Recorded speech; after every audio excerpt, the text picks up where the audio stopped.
39%। मतलब अगर 10 रुपया मनरेगा में दिल्ली से आ सकता था तो बिहार सरकार की उदासीनता और अफसरों की लापरवाही की वजह से 6 रुपया तो आप लेकर आए ही नहीं, 10 में 4 रुपया लेकर आए।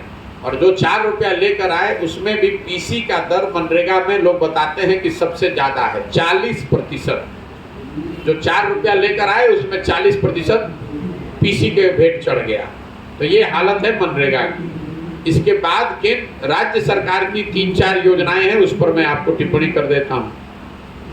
राज्य सरकार की जो योजना चल रही है उसमें सबसे बड़ी चर्चा जिसकी है वो है नल जल योजना। तो भाई नल जल योजना में सरकारी दावा ये है कि करीब 2/3 नल जल योजना चल रहा है, 1/3 नहीं चल रहा है। जमीन पर हालात बिल्कुल इसके उलट है, 2/3 नल जल योजना काम नहीं कर रहा है। 20 से 25% नल जल योजना ही सुचारू तरीके से चल रहा है।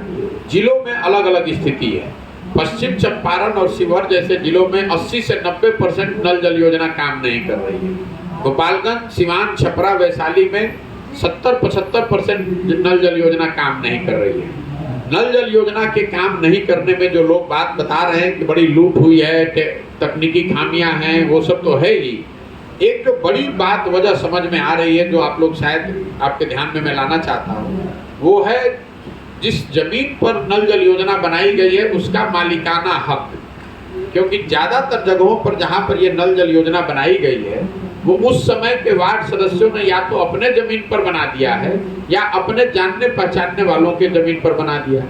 नतीजा ये हुआ कि जब वो वार्ड सदस्य चुनाव हार गया तो अब वो इसका स्वामित्व अगले को दे ही नहीं रहा है।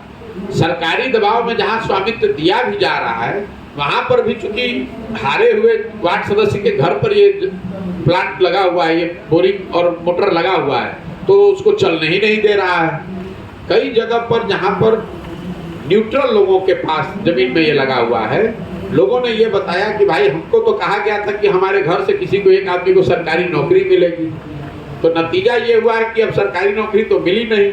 तो लोगों ने कई जगह पे नल जल को अपना प्राइवेट प्रॉपर्टी बना लिया है और बेजाब्ता ब्याह शादी में पानी पंप चलाकर पानी बेच रहे हैं। तो ये हालत है नल जल योजना की। दूसरी एक जो बड़ी योजना 7 निश्चय की थी वो थी नालियों गलियों के पक्कीकरण की योजना।